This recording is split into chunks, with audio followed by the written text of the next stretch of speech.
Here are the most evil human experiments in Warhammer 40k. Number 6. Servitorization.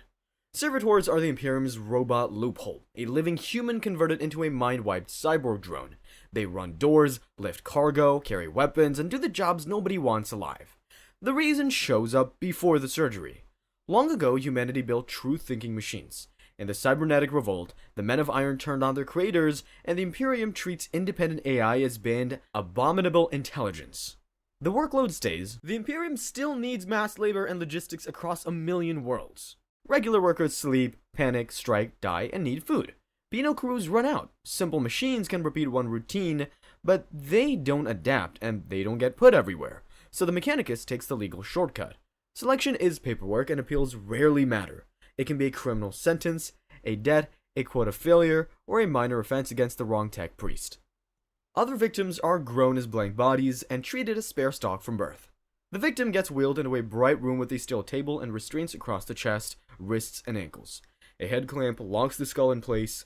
The first job is removing the person. The skull gets opened, brain tissue tied to a higher thought gets cut, burned, or chemically destroyed. Memory gets scrubbed with drugs until language and identity stop connecting. What makes it worse is that the parts to reduce suffering exist, and the process still gets treated as industrial work. Some accounts even point out that Mechanicus doesn't bother with anesthetic for conversion. After that comes the wiring. Data jacks get bolted into bone. A control unit gets run into motor nerves, so commands go straight to movement. Then they rebuild the body for its task. Tech priests swap out the eyes for camera optics, replace the hands with clamps, welders, loaders, or weapon mounts. A Vox grill replaces the mouth so the unit can only output preset phrases. Day to day, a servitor is treated as equipment. It gets stored, charged, repaired, and reassigned. Feeding is a drip line or a paste tube. Sometimes the wipe fails. A servitor pauses, looks directly at someone, and whispers a real sentence. The overseer records it as malfunction and sends the unit back for correction. By M41, billions of servitors exist across every factory, ship, and forge world. The Mechanicus has been making them for 10,000 years because lobotomized cyborg slaves are the only legal robots the Imperium allows. Number 5. The Butcher's Nails. The Butcher's Nails punish calm and reward rage, until violence feels like the only relief. The nails are brain implants, first used on Nuceria to turn gladiators into controllable violence. Arena owners want fighters who never hesitate, never surrender, and never think long enough to plan an escape. The usual fixes fail because fear still works and pain still makes people stop. Chains and drugs only hold a person until they find a crack, so Nuceria rewires the reward system itself. They pick the subject because they're good and hard to manage. Handlers restrain the body, clamp the head, and cut scalp. Surgeons drill into the skull and drive metal spines and cable bundles into brain regions that regulate pain, anger, and pleasure. The hardware sinks into tissue and stays there. After the operation, calm starts to hurt. The implant punishes restraint and eases off during violence. Victims learn the rule fast because the device enforces it constantly. Then it spreads beyond the pits. Angron, Primarch of the World Eaters, had the nails forced into him, and removing them would kill him. His legion copies the damage to match him, and for 10,000 years the rod keeps showing up in warbands that still carry his name. The nails can't get removed later because they grow into the brain, and most attempts end in death. So the end state is maintenance, doses, restraints, and constant battle because peace feels like withdrawal, and withdrawal gets people killed. They call it loyalty, the body just calls it hunger. Number 4. Soul Binding. The Imperium runs on warp travel, and it needs fast communication across the galaxy. Soul Binding is how they turn psychers into astropaths, and where most of them break. So the state uses psychers. A psyker is a human whose mind can touch the warp. Left untrained, that connection attracts predators and turns into possessions, mass violence, or a breach that kills everyone nearby. It starts when the talent shows up and can't be hidden. Voices, visions, objects moving on their own. People panic and label the psyker dangerous. Local authorities lock them up and wait for the black ships, the fleet that collects psychers as a tithe and hauls them into Astra Telepathica custody. The trip ends with sorting. Many candidates don't survive screening, discipline, and conditioning. Some live through it and still don't come back right. Those who survive become sanctioned psychers, meaning stable enough to be used without tearing open a warp incident on contact. Astropaths are a specific output of that pipeline. Their job is sending telepathic messages across huge distances through the warp, and soul binding is the step that makes it viable at scale. The ritual happens on Terra in a warded chamber. When the Emperor's psychic presence hits you, it feels like a star trying to fit inside your skull. Your mind either shapes itself around his essence or it breaks. About 1 in 3 die screaming. Another chunk go insane. The survivors walk out changed. Most are blind because the psychic burn destroys their optic nerves. After binding, astropaths sit in choirs with other blinded psychers, pushing messages across the warp while handlers monitor them for instability.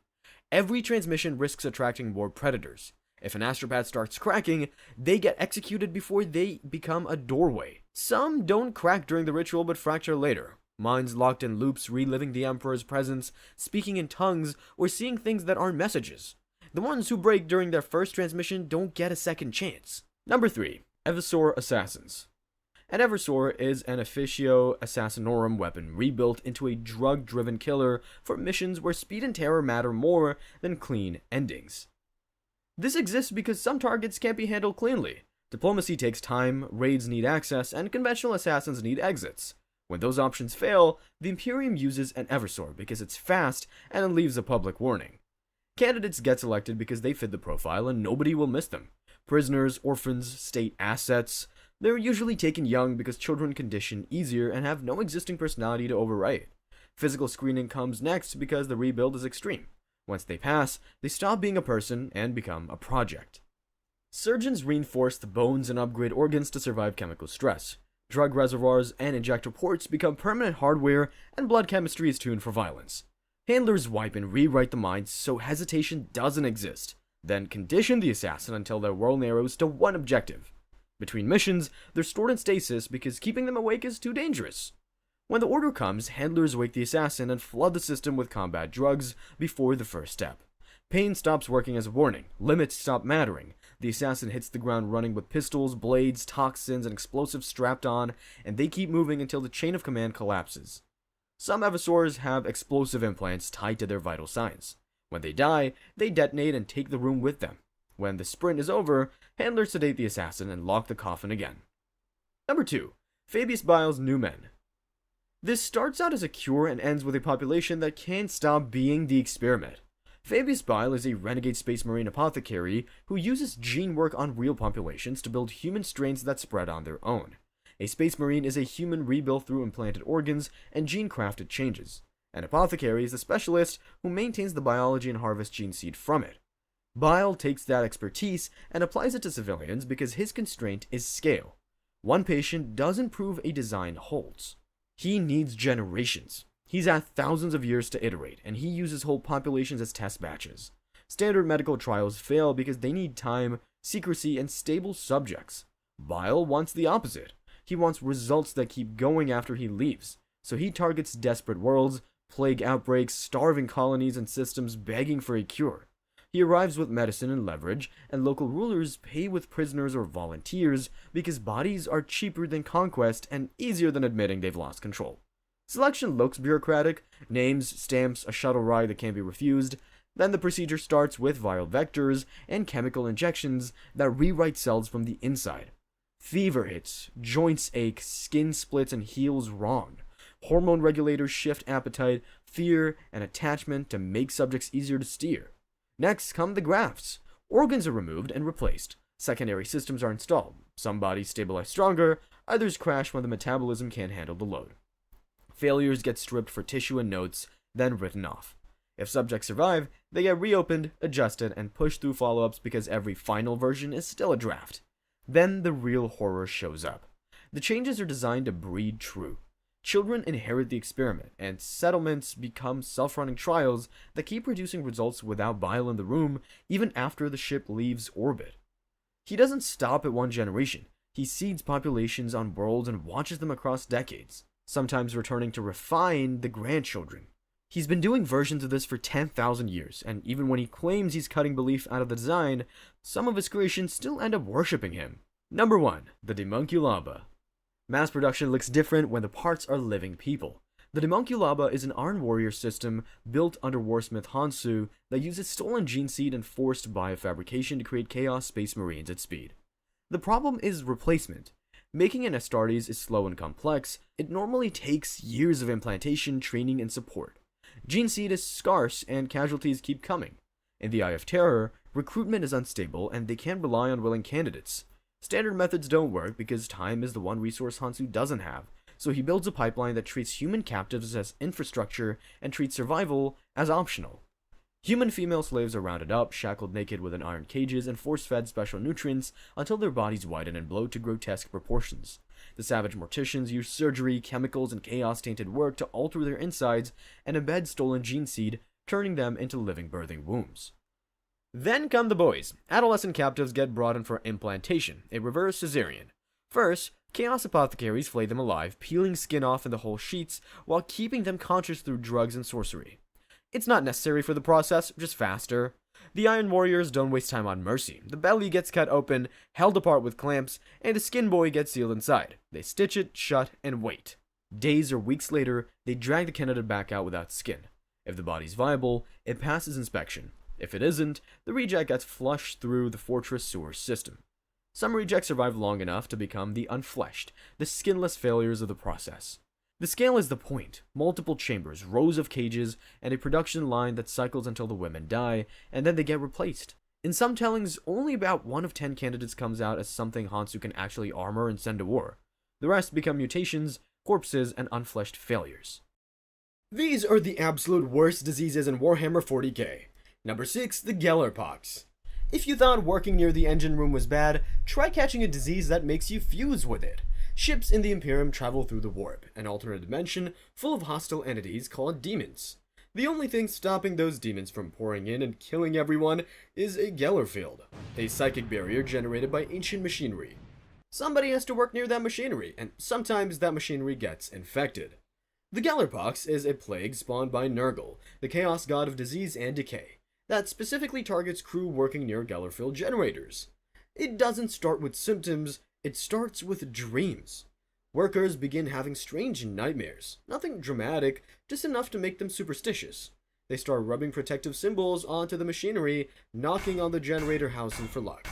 Little rituals that feel harmless, they're not. Each ritual quietly wears down the protective wards built into the equipment. The disease is using the crew's own caution against them. Then the dreams get louder. Voices during waking hours telling workers to remove protective symbols, dismantle wards, open sealed panels, and the infected crew are absolutely certain they're helping. They believe they're improving the equipment. They'll cheerfully explain what they're doing while tearing out the only thing keeping demons off the ship. Then the bodies start changing. Boils, bloated stomachs, tentacles where fingers were. In the final stage, workers rest their heads against the generator housing, and the metal flows like liquid around their skulls, fusing into masks of warp-tainted steel. The most extreme cases become nightmare hulks 10 feet tall, over a ton, the absolute limit of what a human frame can hold before it stops being human entirely. The ship itself starts changing too. Metal becomes organic tissue, rats and insects mutate into creatures that lay eggs in your eyes. By the time anyone notices, the ship is less a vessel and more a floating organ. No cure, the only solution is killing the infected and burning the affected decks. Sometimes that's not enough. Number 5, the flesh change. Imagine your bones cracking and reforming while you watch extra limbs sprout from your body, and knowing your own power is what's doing it to you. That's called the flesh change. It's a mutagenic contagion carried in the gene seed of the Thousand Sons, a space marine legion that's a brotherhood of genetically engineered superhuman warriors with unusually strong psychic abilities. Gene seed is the biological template used to create new marines. Every recruit implanted with Thousand Sons gene seed carries this thing inside them, which makes it a disease that spreads through the Legion's own recruitment process. It strikes without warning. Bones crack and reform mid-sentence. Skin splits open as extra limbs punch through from inside. Eyes multiply across faces. Organs shift position while the Marine is still conscious. The spiral always ends the same way. The victim collapses into a chaos spawn, a writhing mass of tentacles and misshapen flesh with no mind left inside. Just meat that won't stop moving. During the compliance of Bizan, a Marine named Hastur mutated in front of the entire Legion. His body twisted into something massive and unrecognizable while he was still inside it. He seemed to reach out toward his Primarch Magnus, that's the genetically perfect superhuman who founded the Legion, before being killed. The sight triggered panic across the ranks. Panic triggered more mutations. The flesh change feeds on psychic energy, and fear is psychic energy. By the time Magnus reunited with his Legion on Prospero, barely 1,000 remained alive of tens of thousands.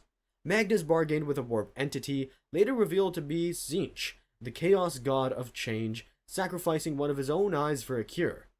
It worked, temporarily. After the Horus Heresy drove the Thousand Sons into exile, the change came back. Their greatest sorcerer, Ahriman, cast a desperate counterspell called the Rubric.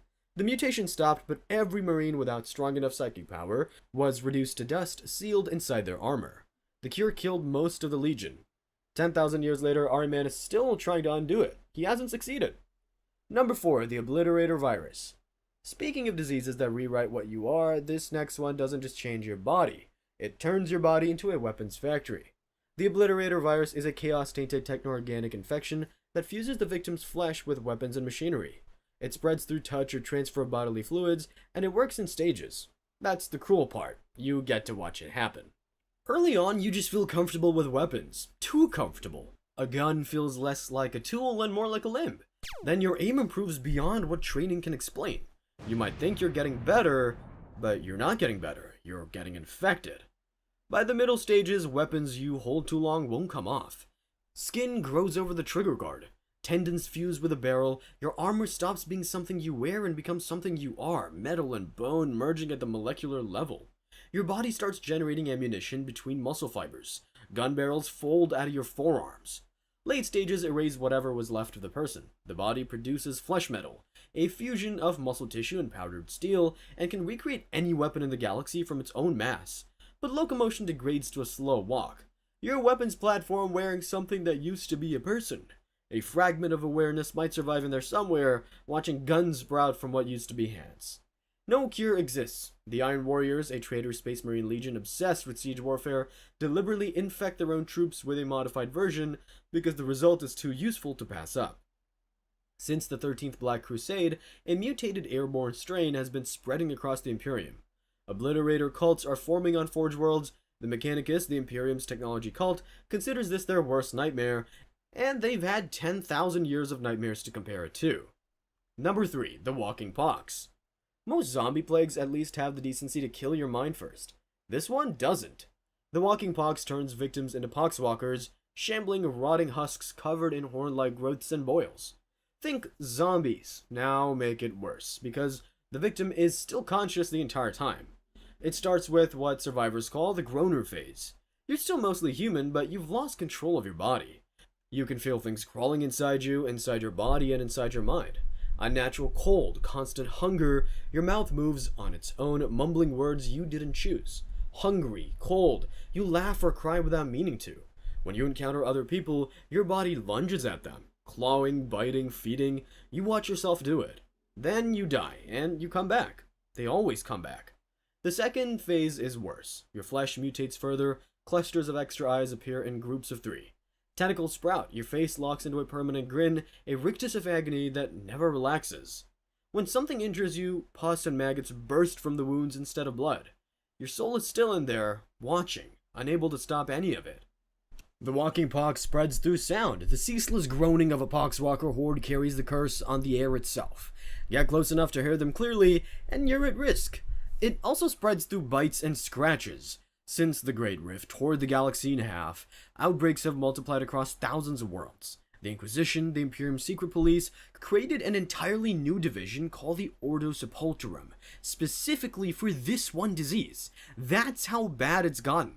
A whole new branch of their most powerful organization just for the walking dead with the living still trapped inside. Number 2, the Flare Virus. In the 41st millennium, Adeptus Mechanicus tech priests, the Imperium's technology cult, recovered samples of Necron living metal from a tomb world and brought them back to a research station for study. Within weeks, the researchers began mutilating themselves, cutting their own flesh, worshipping an entity called Landugor that none of them had heard of before touching the metal. The living metal had infected them with something that shouldn't be able to cross from machine to organic life, but it did. That something is the Flare Virus.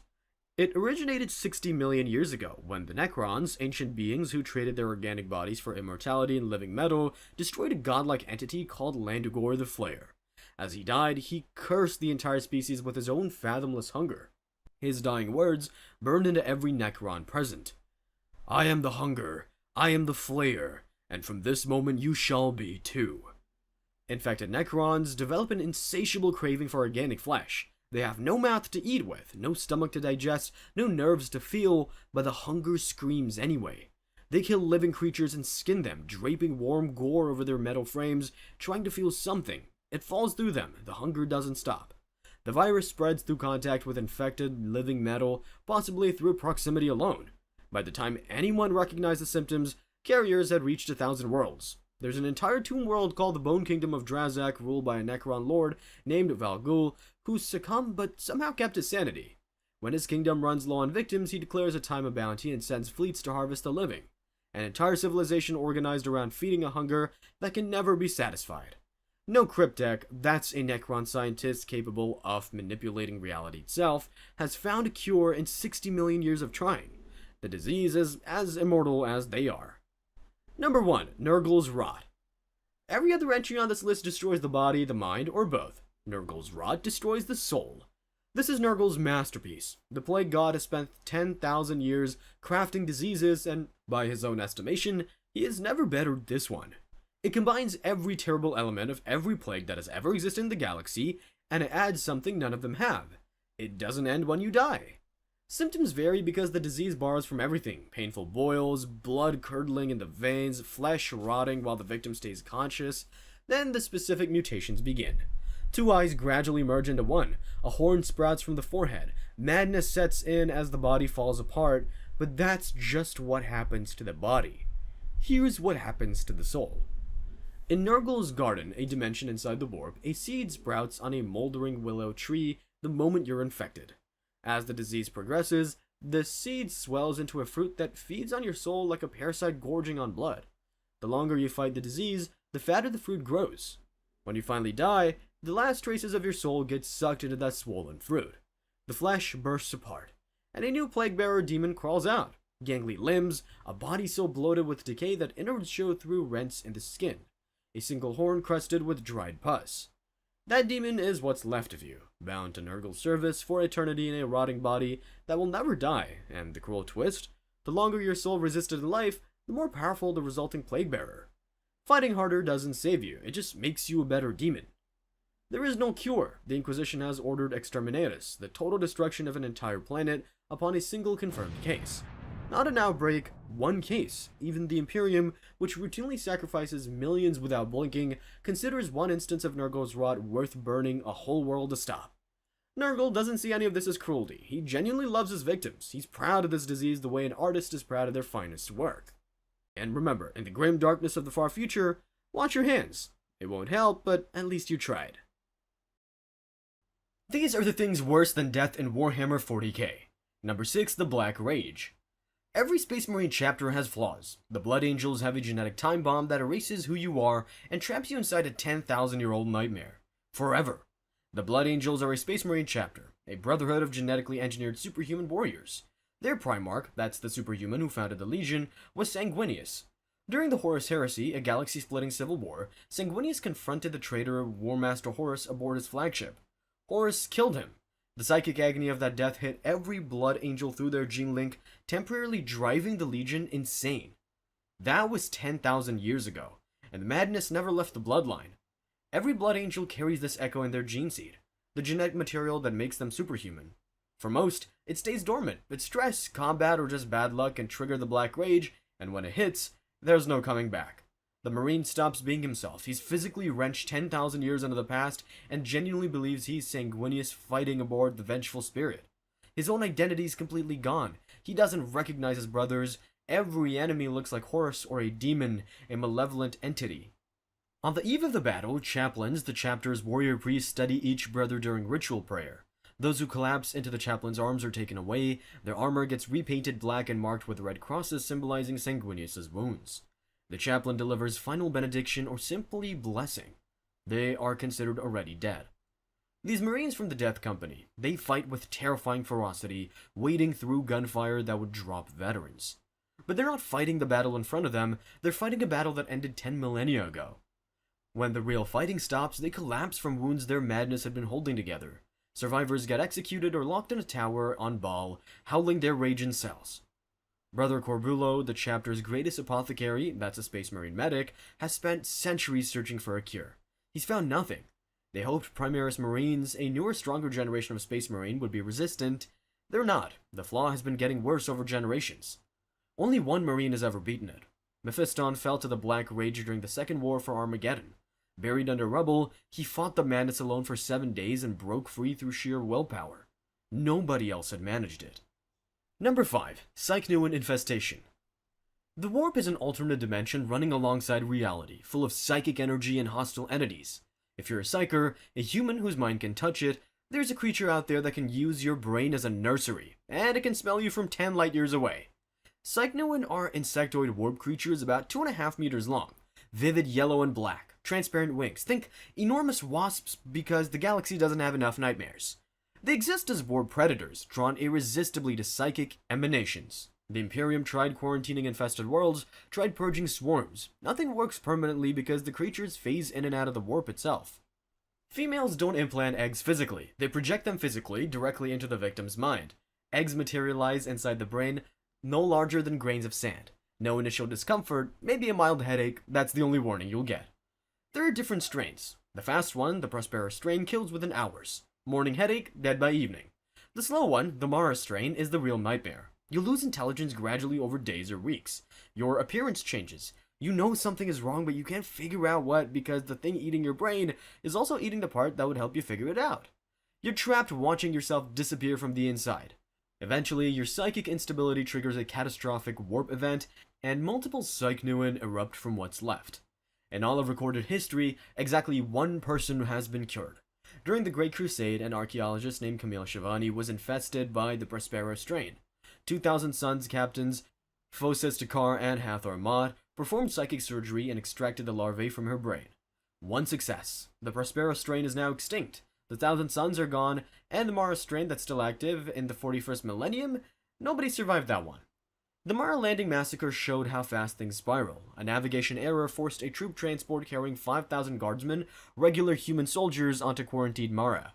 After 5 days, only a few hundred traumatized survivors remained. Most were executed for heresy or driven to suicide by their memories. Number 4. Possessed Marines. What if you invited something into your body for power and realized you couldn't make it leave, and the thing wearing your face doesn't care that you're watching from inside? Possessed Marines are Chaos Space Marines whose bodies host a warped demon. Some invite possession willingly, seeking power. The Wordbearers, a traitor legion that worships the Chaos Gods, dark deities that live in the warp, consider it the ultimate act of religious devotion. Others have it forced on them as punishment or sacrifice. Either way, the demon keeps the Marine's body alive using warp energy while it reshapes the flesh into something unrecognizable. The first possessed were the Gaul Warbach. During the Horus Heresy, the Wordbearers' Primarch Lorgar personally led his serrated Sun chapter on a pilgrimage into the Eye of Terror, a massive warp rift, searching for proof that the Chaos Gods were real. Inside the Eye, Captain Angel Tal and his 7th Assault Company underwent a demonic ritual. Most were slaughtered. The survivors were possessed. They endured a 7-month subjective journey back through the warp, forced to cannibalize the crew and kill each other for blood. In real space, only moments had passed, less than half returned. The physical transformation is dramatic. Argel Tar's armor melded into his own skin, legs morphed into hooves, wings burst from his back, but here's the part that makes this worse than death. Argel Tar were still in there. The demon realm took control during battle, but Argel Tal watched from inside his own body. After combat, Ram retreated, leaving Argel Tal in control again, feeling used and drained. He knew they were on the road to damnation, couldn't stop. The world leaders have their own version called the Eightbound. Marines get chained into iron sarcophagi where probes interface with a butcher's nails. That's brain implants that punish calm and reward violence. The probes thrust the Marine's mind into the warp to fight demons directly. Losers explode or become chaos spawn, mindless mutant blobs of flesh. Winners become hosts to 8 demons simultaneously, each fighting for control. And the final cost? When a possessed Marine dies, his soul becomes a plaything of the demon. They traded their eternal soul for temporal power. Many know it, none can undo it.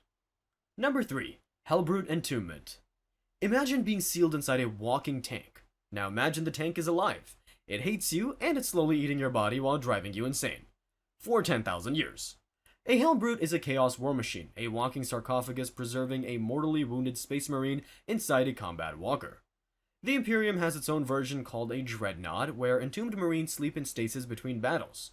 Chaos warbands lost that technology millennia ago. Without stasis and constantly bathed in warp energy, the sarcophagi mutated into something parasitic. The shell feeds on the occupants' agony, driving them insane while fusing their flesh with a metal hull. The Thousand Sons, a traitor space marine legion devoted to sorcery, have the most documented method. The marine undergoes trials designed to ritually bind his soul to the Hellbrute's systems. Then he flensed, his body reduced, with warp flame to a burnt mass of organs, bones, and nerve fibers. Still conscious, still fully aware. This creature gets placed into an amniotic sac and inserted into the shell, which immediately activates. The occupant's flesh melds with the metal until the entire chassis is a fusion of demonic steel and writhing tissue. Between battles, the sarcophagus gets disconnected and dragged into darkness. The Hellbrute lies inert and seething. For Thousand Sons variants, the amniotic sac is hung in halls where demons constantly try to reach the occupant, deliberately intensifying the madness. Before battle, heavy weapons are loaded, fists daubed in fresh blood, and the sarcophagus reinstalled. Once unleashed, the Hellbrute attacks everything in its path, including allies. Warsmith Borosis of the Iron Warriors was entombed after his own Primarchs Perturabo beat him nearly to death for bringing bad news. He spent millennia raging inside his shell until Hansu ripped open his sarcophagus and crushed what remained of his head. The word-bearer Sor Talgron protested against entombment, and his faith partially preserved his sanity, but he often believed he was still at the Siege of Terra, crying orders for a War Master who won 10,000 years ago. No stasis, no sleep cycles, just a creeping insanity mingled with desperation and fury, eating away over the long millennia. Only death ends it. Number 2. Drukhari Homunculus Covens. Most horrors of the 41st millennium have an endpoint. This one doesn't, because the Drukhari figured out how to make death itself temporary. The Drukhari are an alien race living in Komorra, a city hidden in the webway, a network of tunnels between dimensions. After the fall of their civilization birthed the chaos god Slaanesh, Slaanesh constantly drains their souls. The only way to slow that drain is by feeding on the suffering of others. The homunculi are the masters of this. Ancient flesh sculptors who operate from labyrinthine, dungeon strongholds beneath the city. They've perfected the art of keeping victims alive and suffering indefinitely, and they can resurrect the dead to torture them again. Imperial forces once found a human hanging from the ceiling in pieces, brain here, heart there, lungs somewhere else. The human was still alive. Homunculi can multiply and rewire nerve endings to amplify every sensation beyond human capacity. Regeneration technology keeps victims alive through procedures that should kill instantly. Death isn't an escape because they won't allow it. More than one captured general has died only to wake up in the torture chambers beneath the Dark City. Then there are grotesques. Nobody joins willingly. The victim gets pumped full of growth elixirs and muscle stimulants until their form swells grotesquely. Bone growth is driven into hyperactivity, producing external spines. Then the victim is usually lobotomized, though some are left dimly aware, the better to understand the full horror of what has happened to them. Their face is sealed behind a mask of black iron. The Drukhari once converted an entire Tau diplomatic delegation, the Tau being a young alien empire, into grotesques and deployed them alongside Tau allies against Tyranids, a galaxy-devouring alien swarm. The Tau only realized what had happened when drone footage showed the grotesques had blue-gray skin. Even fellow homunculi feared these fates. One pushed into a mirror dimension the size of a coffin too small for his frame. Another was posed an impossible riddle that turned more of his body into bone with one each wrong answer, until he was nothing but an osseous statue. Another was rendered into a sentient soup using acids from captured Tyranids and then drunk by his peers at a banquet. The system has operated for over 10,000 years. It won't stop because it's how Drukhari civilization survives. Number 1. The Enslaver Plague. Most fates in the 41st millennium happen to individuals. This one nearly killed the entire galaxy, and your body becomes the door it walks through. Enslavers are warp-born entities that psychically dominate living beings and then transform psyker hosts into living warp portals, literal doorways of ruptured flesh through which more enslavers pour into real space. About 60 million years ago, the Enslaver Plague did exactly that on a galactic scale. It destroyed the Old Ones, an ancient species that had ruled for millions of years. It was so catastrophic that the Necrons, ancient skeletal machine beings, decided the galaxy was too dangerous to stay awake in, and went to sleep for 60 million years rather than deal with it. And here's how it works. Enslavers psychically dominate a victim and create a parasitic mental bond. The victim is initially unaware, no outward signs, The enslaver steers the host subtly while remaining hidden. Then, over 50 to 75 hours, the body starts changing. Lethargy, discolored skin, swelling. The host's body tissue disintegrates and reforms into a living gate of ruptured, pulsing flesh. The person ceases to exist. Their body becomes a pulsating archway between dimensions. Once an enslaver emerges, it immediately enslaves more psychers, including protected ones like astropaths, psychic messengers the Imperium uses for long-range communication, turning them into additional gateways. Non-psychers become drooling mind slaves who follow any command. The expansion is geometric. One psyker becomes a gate, more enslavers come through. Each enslaves another psyker, more gates, more enslavers, more gates. The only recourse is exterminatus, the total destruction of the planet's surface. Just one unsanctioned psyker caused the destruction of Hive Scorpios. Within 3 days, the entire hive was reduced to drooling mind slaves. Within 3 weeks, an entire continent was at war, all because the governor thought his family should be exempt from the psyker call. Mind-slaved victims will do anything their enslavers command. Walk into gunfire, cross minefields, kill their own families. Enslavers can even dominate Tyranids and demons. The Imperium keeps their existence a closely guarded secret. Inquisitor Felroth Gelt, one of the Imperium's top secret agents, put it simply. These things present a peril beyond imagining and must be crushed at all costs wherever sighted. The enslavers already ended one galactic civilization. They're still out there, and every unsanctioned psyker is a potential doorway. Remember, in the grim darkness of the far future, death isn't the worst thing that can happen to you. Not even close. These are the worst punishments in the Imperium of Man. Number 6. The Arbite's Public Execution. Say you're a planetary governor. You control billions of people, a whole world's worth of military output, and all the tithes flowing upward to the Imperium. And somewhere in that flow, you start thinking, what if a little of this stayed here? What if it specifically stayed with me? Corruption at this level isn't unusual. The Imperium spans 1 million worlds and is 10,000 years old. People have been embezzling since before the invention of money, and they're not going to stop now. The problem isn't the crime, the problem is the Adeptus Arbites. The Arbites are the Imperium's law enforcement, answerable only to Imperial law, completely untouchable by local politics. When they come for a governor, nobody can help them. Not their allies, not their staff, not their money. Think the IRS, but the audit ends with a public execution, and nobody's getting a refund.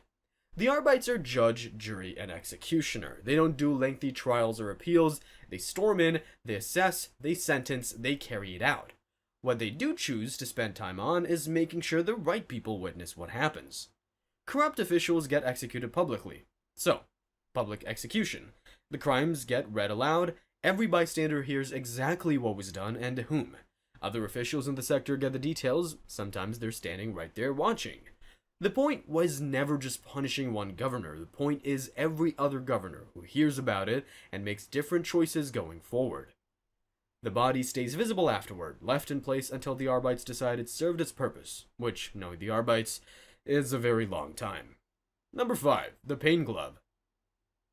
If you thought being a superhuman demigod engineered for war would at least get you out of punishment, the Imperial Fist would like a word. Space Marines are post-human soldiers built from the ground up to be the finest warriors alive. Their pain tolerance is so far past normal humans that conventional punishment is basically a swat. Isolation? They treat it as meditation. Flogging? A Marine will just stand there and wait politely for you to finish. The whole framework that keeps regular soldiers in line just doesn't land on a body specifically engineered to ignore it. So the Imperial Fists tried everything. Confinement, endured. Penance rituals, endured. Physical ordeals that would hospitalize a normal person, endured without comment. And Astartes, who can just endure a punishment, hasn't learned anything. He's had a bad week. That's it. Enter Rogel Dorn. He's the Primarch of the Imperial Fists. A Primarch is basically a genetically perfect superhuman who founded a chapter, and Dorn decided the solution was the Pain Glove. The Pain Glove is an electrofiber mesh. It covers the entire body like a second skin, head excluded, suspended in a vertical shaft. No physical harm, no marks, no damage at all. It just stimulates the nerves electrically, directly, and the body has no defense against it. Because there's nothing to defend against. The nerves are just being told they're in agony, and they believe it completely. What earns you this? Failure. Any failure the chapter decides needs processing, a mission that went wrong, a moment of spiritual weakness, something that needs to be confronted before a Marine can continue serving with a clear conscience. The chapter orders you in, or sometimes you enter it yourself. Either way, you stay until the chapter is satisfied you've sufficiently reckoned with whatever brought you there. Both options feel equally voluntary, if you know what I mean. Their successor chapters, offshoots carrying the same gene seed, use variations of the same device. It's the most recoverable thing on this list. That stops being a comfort pretty quickly. Number 4. Servitudo in Perpetuis. Steal from the wrong people in the Imperium, and they don't execute you, they find a use for you. The Adeptus Mechanicus is the Imperium's technology cult. They build and maintain everything: laser guns, starships, the machines that keep civilization running. Corrupt a machine spirit, the animating intelligence the Mechanicus believes lives inside every device. Steal from a forged world. Commit tech heresy. The Arbites, the Imperium's independent law enforcement, send similar cases their way too, and the Mechanicus has a very specific idea of what justice looks like. They do servitors. Real AI is banned across the Imperium. Machines that think independently tried to exterminate humanity once, so the Mechanicus found a workaround. A servitor is a cybernetic drone built around a human body. Take a person, remove the parts that make them a person, install a control chip where those parts used to be. Now you have a worker that never sleeps, never refuses orders, and never needs to be paid. They haul munitions, scrub plasma conduits that run hot enough to melt skin, and stand on battlefields absorbing fire. The Mechanicus needs them everywhere. Criminals provide excellent raw material. The process starts with a lobotomy. Memory, personality, free will, cut out, or chemically destroyed. Then the body gets rebuilt for whatever role it's been assigned. Vocal cords removed, replaced with a Vox grill that outputs present tones. Arms replaced with industrial clamps, drill attachments, weapon mounts. The subject gets fused into their function permanently. They're now property, and before you ask, no, there's no appeals process. The Mechanicus doesn't have one. They find the concept spiritually confusing. What the Mechanicus doesn't publish widely: punitive conversions, the ones handed down as sentences. Sometimes leave fragments of awareness deliberately intact. Not enough to resist, not enough to communicate, just enough to experience what's happening. A servitor remembering sunlight through the fog of its programming. One whispering a name it shouldn't still know. The Mechanicus calls these glitches. The sentence runs centuries. The cult Mechanicus calls this salvation. The sinners will surrender to the Omnissa, their machine god, body serving until nothing remains. Somewhere inside the programming, a fragment knows exactly what it lost. The Mechanicus calls those glitches. They don't fix them. But the Mechanicus isn't the only one who gets to collect powerful beings and send them into battle. That could be you too, but only if you download today's sponsor, Raid Shadow Legends. Raid has hundreds of champions across a massive dark fantasy world, and the roster keeps getting more interesting. Speaking of which, fitting for spring, did you know Raid has an entire lineup pulled straight from Alice's Adventures in Wonderland? Alice the Wanderer, the Cheshire Cat, Mad Hatter, Knave of Hearts, and the Queen of Hearts. Basically, a world where a tea party can end in executions. Familiar territory for us. My pick is the Cheshire Cat. He was twisted by dark forces, came back wrong, and now chains turns, manipulates speed, and uses Perfect Veil to boost his attacks in both PvP and PvE. He is essentially what happens when something friendly gets corrupted and weaponized, which is very 40k. Alice the Wanderer is the other strong option, attack legendary who messes with enemy cooldowns while ramping her own damage, strong in both modes. New players get one free legendary just for downloading through my link. 4 codes, pick one. Get Alice for Alice the Wanderer, Kitty Cut for the Cheshire Cat, Go Fast for Razorlarg, Big Dog for Turvold. You also get legendary Eleniril on download. She's a poison explosion specialist and epic Tagore after hitting level 15, who's a healer and reviver, but only through my link. None of it shows up if you go to the App Store directly, so make sure you're downloading through my link. You get a legendary champion, and the channel gets a little support. It's a win-win. So scan my QR code on screen or hit the link in the description. You've got 48 hours after downloading to claim everything. And thank you, Raid Shadow Legends, for sponsoring this video.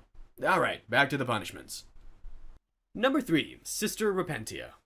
The Ecclesiarchy has a punishment specifically designed for sins too serious to die for, which is a much worse situation than it sounds. The Adepta Sororitas are the Sisters of Battle, warrior orders who dedicate their lives to the Emperor's service, usually from childhood.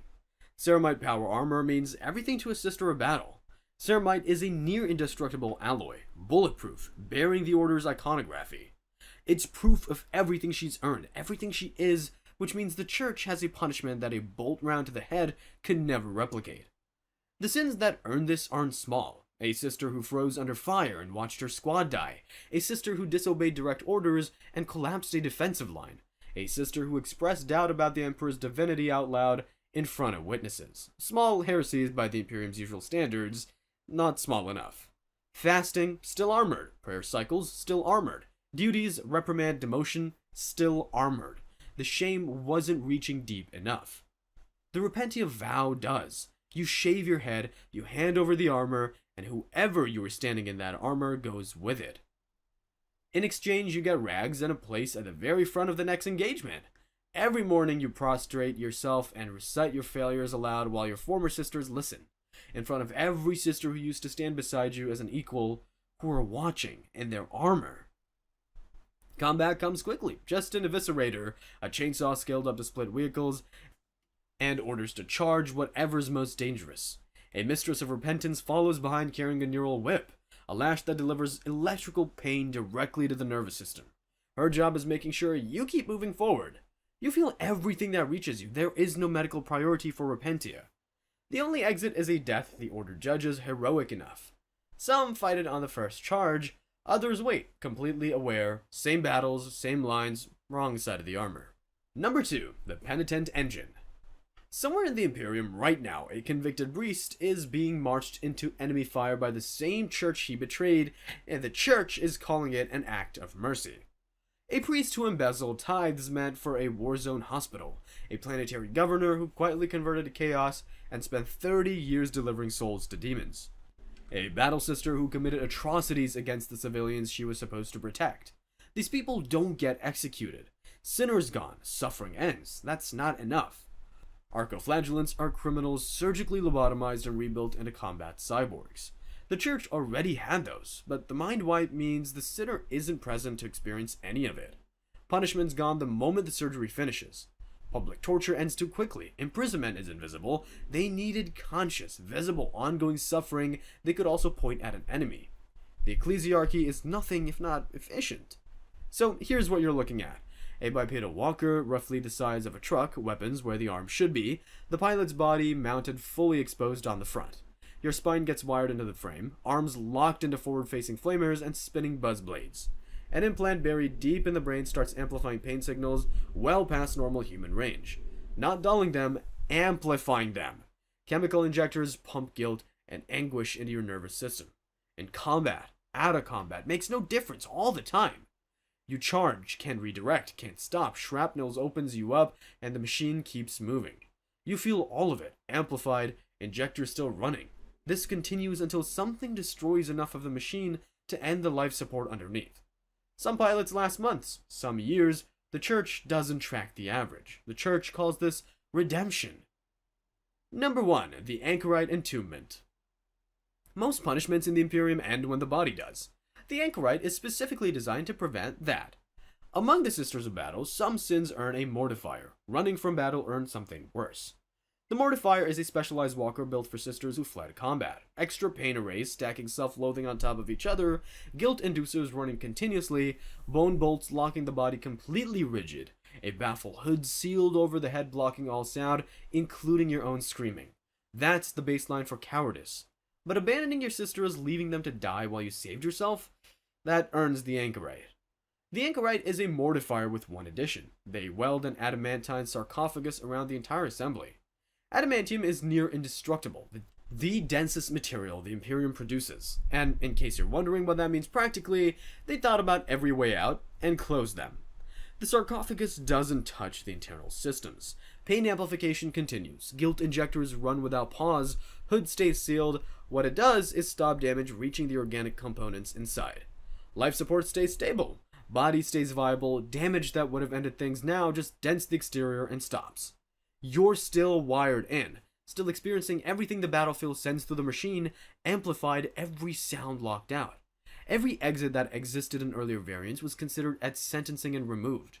Can't angle toward a blast, can't seek out something powerful enough, can't speak.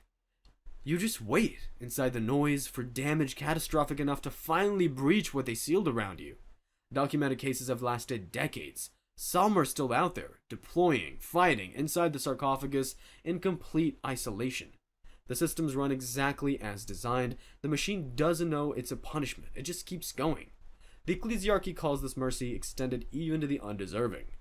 They've had 10,000 years to develop that vocabulary. They're very good at it by now.